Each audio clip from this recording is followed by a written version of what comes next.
پھر آگے حدیث میں حضرت ابو موسیٰ اشعری رضی اللہ تعالیٰ عنہ کی حدیث ہے جس میں نبی کریم صلی اللہ علیہ وسلم کا یہ ارشاد منقول ہے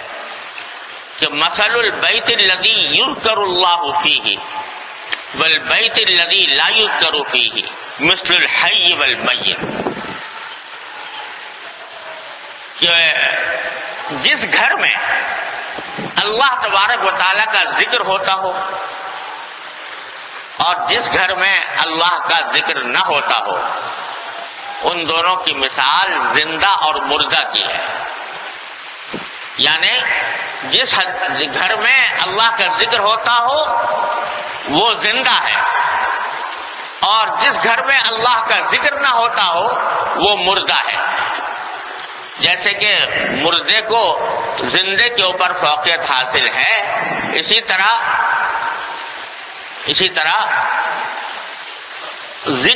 ذکر والے گھر کو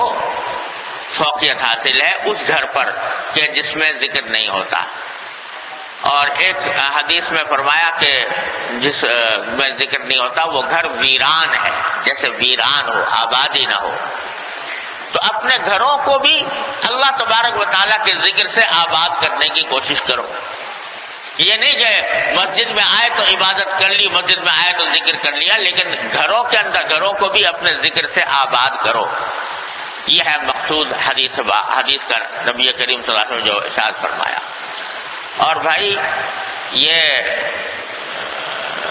ایک حدیث میں آتا ہے کہ نبی کریم صلی اللہ علیہ وسلم نے ارشاد فرمایا کہ یہ جتنی بھی زمین کے اوپر چیزیں ہیں وہ سب اللہ کے ذکر سے خوش ہوتی ہیں، یہاں تک کہ جو پہاڑ ہیں ویرانوں میں، پہاڑ کھڑے ہوئے ہیں، تو ایک حدیث میں ارشاد ہے نبی کریم صلی اللہ علیہ وسلم کا کہ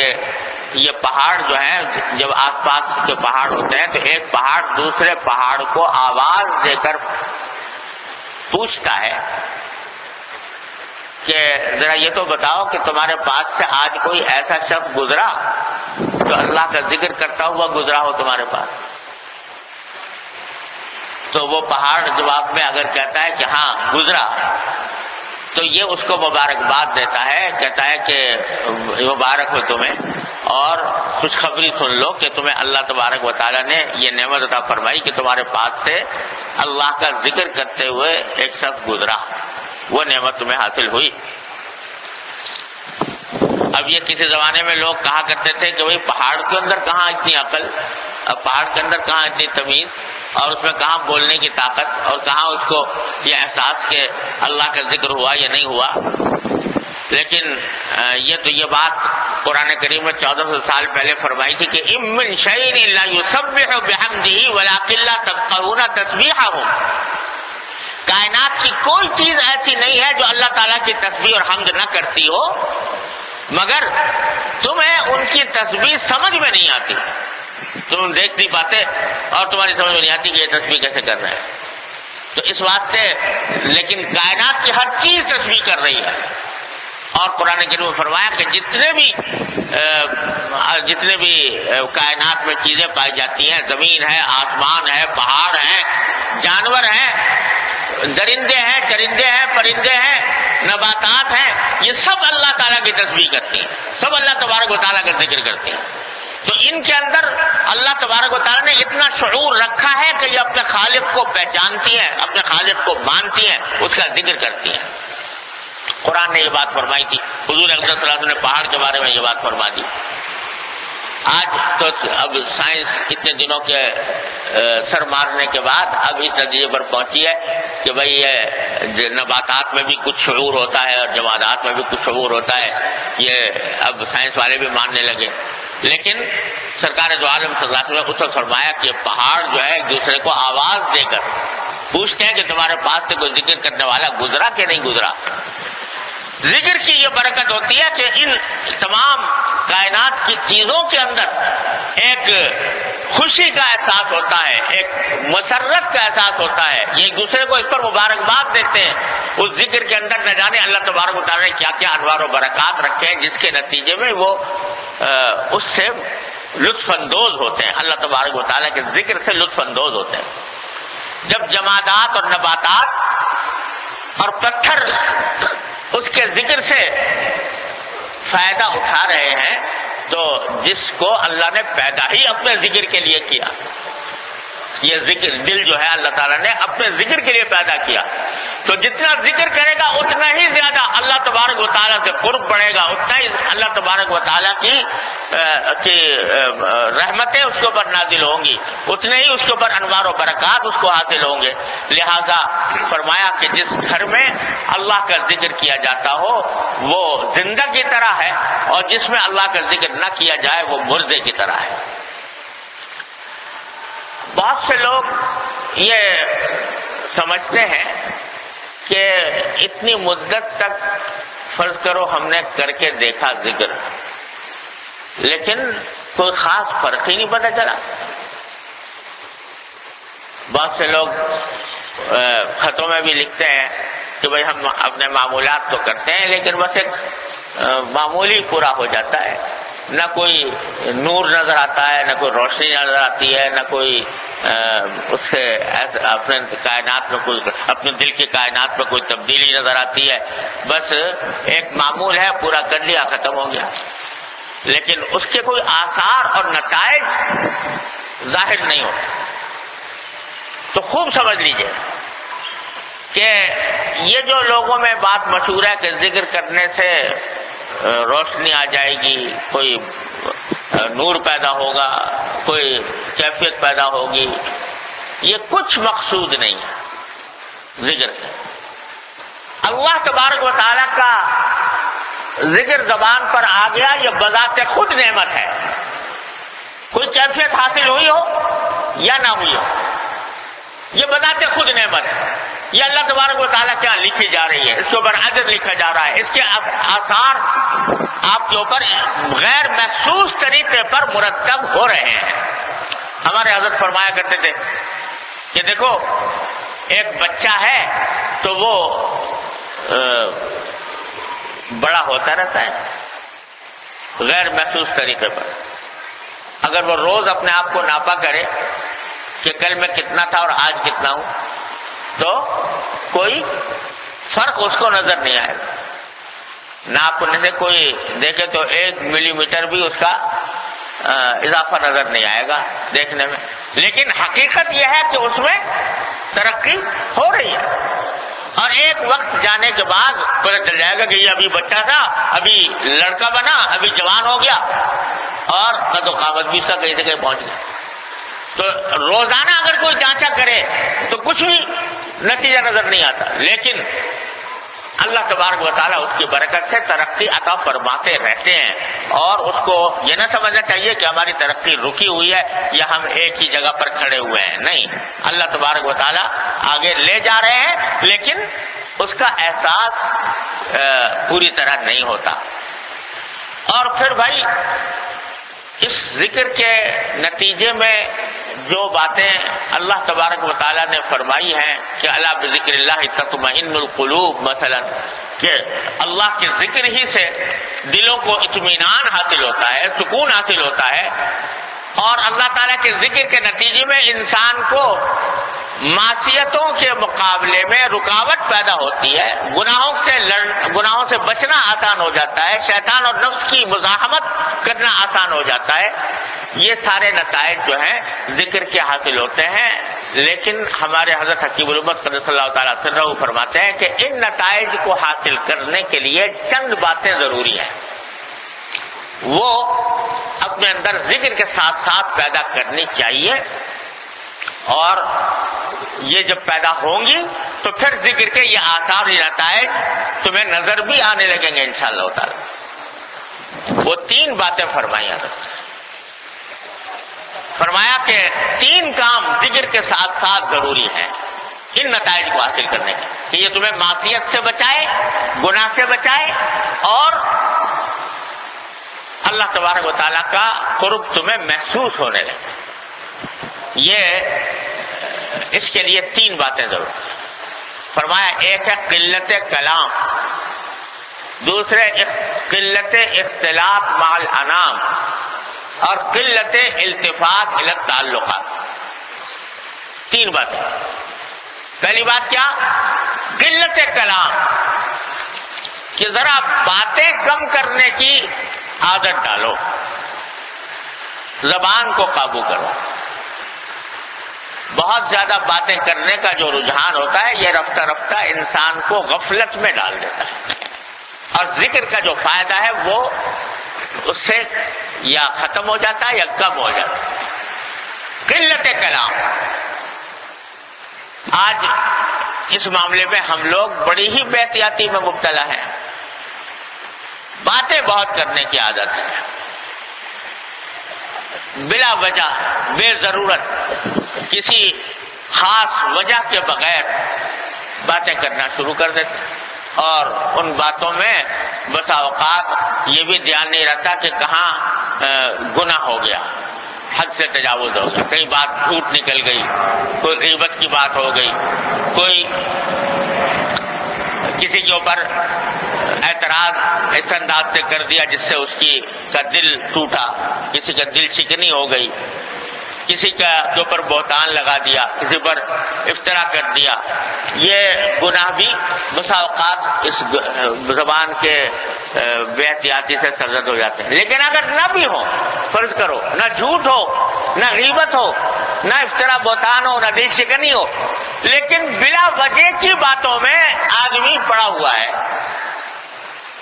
جس کی کوئی ضرورت نہیں تھی، تو یہ جو فضول گفتگو ہے یہ انسان کے دل کے نور کو کم کر دیتی ہے یا ختم کر دیتی ہے. حدیث میں نبی کریم صلی اللہ علیہ وسلم نے فرمایا کہ من حسن اسلام المرء ترکہ ما لا یعنیہ. ایک انسان کے اچھے مسلمان ہونے کے لیے یہ ضروری ہے کہ لا یعنی بیکار فضول مشغلوں کو ترک کرے. یعنی وہ مشغلے کہ جن میں نہ دین کا فائدہ نہ دنیا کا فائدہ، ان کو ترک کرے تو یہ اچھے مسلمان کی علامت، مسلمان ہونے کا ایک بڑا حصہ یہ ہے. فضول کاموں میں مبتلا، فضول بحثوں میں پڑا ہوا ہے، فضول تبصروں میں پڑا ہوا ہے، فضول گفتگو میں مشغول ہے. یہ ساری باتیں انسان کے دل کے نور کو کم کر دیتی ہیں، اور اس کے نتیجے میں ذکر کے فوائد یہاں پر دنیا میں محسوس نہیں ہوتے. حضرت نے واقعہ لکھا ہے، حضرت حکیم الامت صلی اللہ تعالیٰ سرہ نے، اللہ تعالیٰ ان کے درجات بلند فرمائے، کہ حضرت مرزا مظہر جانے جانا رحمۃ اللہ علیہ بڑے درجے کے اولیاء اللہ میں سے ہیں، اور بڑے شیخ کامل تھے، دہلی میں قیام تھا، اور بڑے نازک مزاج بزرگ تھے. اتنے نازک مزاج اللہ نے بنایا تھا کہ اگر بستر میں ذرا شکن آ جائے تو سر میں درد ہو جایا کرتا تھا، اتنے نازک مزاج تھے. کسی نے سراہی کے اوپر گلاس جو ہے وہ ذرا ٹیڑھا رکھ دیا تو سر میں درد ہو جاتا تھا کہ اس آدمی نے اس کو ٹیڑھا رکھ دیا. اتنے اللہ تعالیٰ نے نازک مزاج بنایا تھا. لیکن اللہ والوں کے ساتھ آزمائشیں بھی عجیب و غریب آتی ہیں. تھے تو اتنے نازک مزاج، اور بیوی ایسی ملی تھی جو اتنی ہی زیادہ بد سلیقہ تھی، کہ جس کی وجہ سے مزاج بھی ان کا بڑا سخت تھا، اور آپ شوہر کے ساتھ باتیں بھی ایسی کیا کرتی تھیں. تو بس ساری زندگی مگر ان کے ساتھ گزارا کیا، اور اللہ تبارک و تعالیٰ کے تقدیر پر راضی رہ کر گزارا کیا. تو بڑے اونچے درجے کے اولیاء اللہ میں سے تھے اور بڑے شیخ کامل تھے. تو بلخ جو افغانستان کا شہر ہے، تو وہاں کے کچھ لوگوں نے شہرت سنی کہ اتنے بڑے شیخ کامل دہلی میں رہتے ہیں، تو وہاں کا سفر کر کے 2 طالب علم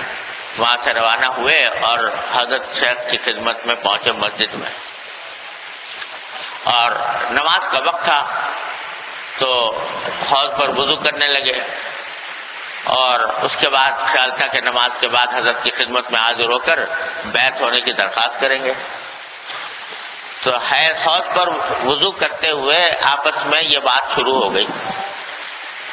کہ ایک ساتھی نے کہا بھائی یہ حوض جو ہے یہاں پر مسجد کا، یہ ہمارے بلخ کے حوض سے بڑا ہے،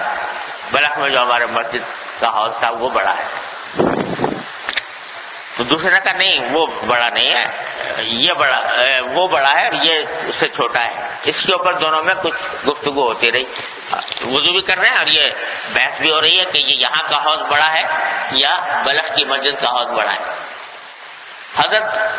نظام الدین حضرت مرزا مظہر جانا رحمۃ اللہ علیہ بھی کہیں قریب وضو فرما رہے تھے، انہوں نے دونوں کی باتیں سنی کہ یہ باتیں کر رہے تھے وضو کے دوران۔ تو جب فارغ ہوئے اور نماز پڑھی، نماز کے بعد حاضر ہوئے، آ کر عرض کیا کہ بھائی حضرت ہم بلخ سے آئے ہیں اور بیعت ہونے کی غرض سے آئے ہیں۔ تو حضرت نے فرمایا بھائی بیعت تو بعد میں ہوگی، پہلے یہ بتاؤ کہ وہ جو مسئلہ تمہارے درمیان زیر بحث تھا کہ یہاں کا حوض بڑا ہے یا وہاں کا حوض بڑا ہے، تو وہ مسئلہ حل ہو گیا، کوئی فیصلہ ہو گیا کہ نہیں ہو گیا؟ کہ کیا ثابت ہوا؟ یہاں کا بڑا ثابت ہوا یا وہاں کا ہوا؟ اب یہ شرمندہ ہونے لگے، تو کہا بھائی پہلے اس مسئلے کا فیصلہ کرو، اس کے بعد پھر بیعت ہو۔ اور فرمایا کہ جاؤ پہلے اس کو ناپو، اس کی پیمائش کرو یہاں کے حوض کی، اور پھر واپس بلخ جا کے اس بلخ میں جو مسجد ہے اس کے حوض کی پیمائش کرو، اور پہلے جب اس بات کا فیصلہ ہو جائے تو اس کے بعد آنا، تو پھر تمہارے سے بیعت کریں گے۔ اب یہ بڑے سٹ پٹائے، کہا کہ نہیں اس کے بغیر بیعت نہیں ہو، جاؤ اور جا کے پیمائش کر کے آؤ، پیمائش کر کے فیصلہ کر کے پھر مجھے بتاؤ، پھر بیعت کریں۔ چنانچہ گئے، بھیجا واپس اور پیمائش کر کے آئے اور پھر حضرت نے بیعت کیا۔ تو وجہ کیا تھی کہ فرمایا کہ اس بات سے اب تم آئے ہو اس کام کے لیے کہ اپنی اصلاح کرو، اصلاح کرانے کے لیے۔ اصلاح کرانے کے اندر سب سے پہلی بات یہ ہے کہ فضول باتوں سے پرہیز۔ تو آپ کی ان باتوں سے دو باتیں واضح ہوئی، ایک تو یہ کہ فضول بحثوں کے اندر الجھے رہتے ہو۔ بتاؤ اگر یہ ثابت ہو گیا کہ وہ بڑا ہے یا بڑا ہے، کیا دنیا آخرت کا کون سا فائدہ حاصل ہو جائے گا؟ کون سا فائدہ ہوگا؟ اور کون سی دنیا آخرت کی بات اس پر موقوف ہے کہ یہ حوض بڑا ہے وہ بڑا ہے؟ تو اور دوسری یہ بات معلوم ہوتی ہے کہ تمہیں بے تحقیق باتیں کہنے کی عادت ہے۔ نہ تم نے وہاں کا حوض ناپا ہوا تھا نہ یہاں کا ناپا ہوا تھا، لیکن ایک آدمی ڈٹا ہوا تھا کہ یہاں کا بڑا ہے، دوسرا آدمی ڈٹا ہوا تھا کہ وہاں کا بڑا ہے۔ بے تحقیق باتیں کہہ کر اس پر جم جانے کی عادت ہے۔ تو یہ بیماری تھوڑے سے مجاہدے کے بغیر نہیں جائے گی جب تک کہ مجاہدہ نہ کرو۔ چنانچہ مجاہدہ کروایا، اور ایسا مجاہدہ کروایا کہ ساری زندگی کو سبق مل گیا کہ آئندہ کبھی بے تحقیق بات نہیں کریں گے، فضول بات نہیں کریں گے۔ تو بات کیا تھی کہ آ کے لوگ یہ سمجھتے ہیں کہ بھائی ذکر اور تسبیح اور یہ تو کر لیا، لیکن جو غلط عادتیں پڑی ہوئی ہیں طبیعت میں ان کو نہ چھوڑا تو پھر ذکر کا فائدہ دنیا کے اندر، یہ دنیا جو ذکر کے جو فوائد ہیں وہ پوری طرح حاصل نہیں ہوتے۔ تو ہمارے حضرت فرماتے ہیں، حضرت حکیم الامت صلی اللہ تعالی وسلم، کہ ذکر جب شروع کیا اور ذکر کی طرف طبیعت مائل ہوئی تو ساتھ ساتھ تقلیل کلام، کم باتیں کر، یعنی ضرورت کے مطابق بات کرے آدمی، یہ بھی نہیں کہ بالکل خاموش ہو گیا۔ اور یہ بھی سمجھ لیں کہ بعض اوقات خود اپنی طبیعت کو خوش کرنے کے لیے یا اپنے گھر والوں کی طبیعت کو خوش کرنے کے لیے، اپنے دوستوں کے طبیعت کو خوش کرنے کے لیے اتنی اعتدال کے ساتھ کوئی تفریح کی بات کر لینا بھی، مذاق کی بات کر لینا بھی کوئی ضرورت سے زائد نہیں ہے۔ یہ بھی فائدہ، اس کا بھی فائدہ ہے کہ ذرا انسان کا دل خوش ہوتا ہے۔ روح القلوب ساعۃ فساعۃ فرمایا گیا ہے کہ دلوں کو تھوڑے تھوڑے وقفے سے ذرا راحت دیا کرو۔ یہ نہیں کہ آدمی جو ہے وہ کسی ایک کام میں لگ کر اور پھر اپنا بالکل ہی خشک ہو کر رہ گیا، خشک ہو کے رہ گیا اور کوئی کسی قسم کی خوش طبعی کی بات ہی نہیں کرتا، تو یہ بھی مطلوب نہیں ہے۔ خود نبی کریم صلی اللہ علیہ وسلم صحابہ کرام سے خوش طبعی کی باتیں کیا کرتے تھے، لیکن اعتدال کے ساتھ، یہ نہیں کہ دن رات مشغلہ یہی بنا ہوا ہے، صبح شام اسی مشغلے میں لگے ہوئے ہیں۔ اعتدال کے ساتھ تھوڑی بہت تفریح کی بات کر لینا، تھوڑی بہت خوش مزاجی کی بات کر لینا، خوش طبعی کی بات کر لینا، یہ کوئی بے ضرورت بات نہیں ہے، یہ بھی ضرورت کا ایک حصہ ہے، یہ بھی لا یعنی بات نہیں ہے، لیکن اعتدال کے ساتھ۔ یہ نہیں کہ گھنٹے گزر رہے ہیں اور فضول باتوں کے اندر محو ہے، مستغرق ہے، وقت ضائع ہو رہا ہے، یہ چیز جو ہے انسان کے قلب کے نور کو زائل کر دیتی ہے۔ ہمارے بہت سے بزرگ ایسے گزرے ہیں کہ جو بڑے خوش طبع یعنی ہنسی مذاق بھی کرتے تھے، اور ہنسی مذاق بھی نبی کریم صلی اللہ علیہ وسلم کی سنت کے مطابق کرتے تھے، تو لیکن ساتھ ساتھ اعتدال کے ساتھ رہتے تھے۔ حضرت محمد بن سیرین رحمۃ اللہ علیہ جو بڑے درجے کے تابعین میں سے ہیں، حضرت ابو ہریرہ کے شاگرد ہیں، بڑے اونچے درجے کے تابعین میں سے ہیں، ان کے حالات میں لکھا ہے کہ بڑے خوش طبع بزرگ تھے، اور ان کی مجلس جو ہے وہ باغ و بہار ہوا کرتی تھی، اور مجلس میں جو لوگ آتے تھے تو وہ ان کو کبھی کبھی خوش طبعی سے ہٹایا بھی کرتے تھے، لیکن ساتھ ہی ان کے لیے یہ جملہ فرمایا ان کے ایک شاگرد نے کہ کننا نسمع ضحکہ بالنہار وبکاءہ باللیل، کہ ان کا حال یہ تھا کہ دن میں ہم ان کے ہنسنے کی آواز بھی سنتے تھے، کبھی کبھی وہ ہنسانے کی بات کرتے تھے، ہنستے بھی تھے، اور رات کو ان کے رونے کی آوازیں سنا کرتے تھے، اللہ تبارک و تعالیٰ کے حضور حاضر ہو کر رویا کرتے تھے۔ تو یہ اعتدال کے ساتھ وہ چیز بھی منع نہیں ہے، لیکن ضرورت سے زیادہ گفتگو، ضرورت سے زیادہ باتیں یہ انسان کے دل کے نور کو ختم کر دیتی ہیں، لہذا اس سے پرہیز کرنا ضرور، خاص طور سے جب شروع میں آدمی اس طریق پر چلے تو اس میں قلت کلام کا یعنی کم باتیں کرنے کا خصوصی اہتمام کرنا چاہیے، تاکہ ذکر کے نور کو حاصل ہونے میں رکاوٹ نہ ہو۔ تو ایک تو حضرت نے یہ فرمایا، دوسرا قلت اختلاف مع الانام، یعنی لوگوں سے بہت زیادہ میل جول بلا وجہ نہ رکھنا، جتنا ہو سکے ذکر جب شروع کیا تو تھوڑا اپنے تعلقات کو بھی کم کرے، ملاقاتوں کو بھی کم کرے۔ آج کل تو ایک باقاعدہ فن بن گیا ہے پبلک ریلیشننگ، جو لوگوں سے تعلقات بڑھاؤ، جس طرح ممکن ہو بڑھاؤ، جتنے زیادہ تعلقات ہوں گے اتنا ہی تم بہت اعلیٰ درجے کے آدمی سمجھے جاؤ گے، لیکن اس راستے پر چلنے والے کے لیے تعلقات میں کمی کرنا، زیادہ لوگوں کے ساتھ میل جول سے بلا وجہ حتی الامکان پرہیز کی کوشش، حضرت فرماتے ہیں کہ یہ بھی ذکر کا فائدہ حاصل کرنے کے لیے ایک ضرورت کی بات ہے۔ جو ضروری تعلقات ہیں وہ تو رکھنے ہی ہے، اپنے گھر والوں کے ساتھ، اپنے قریبی اعزاء دوست احباب کے ساتھ، یہ تعلقات تو عین حق ہے ان کا، یہ ان کا حق ادا کیا جائے، لیکن یہ جو آج کل فیشن بن گیا ہے کہ زیادہ سے زیادہ تعلقات بڑھاؤ، دوستیاں بڑھاؤ، زیادہ لوگوں کے ساتھ اٹھو بیٹھو، یہ چیز جو ہے یہ انسان کے لیے مضر ہوتی ہے،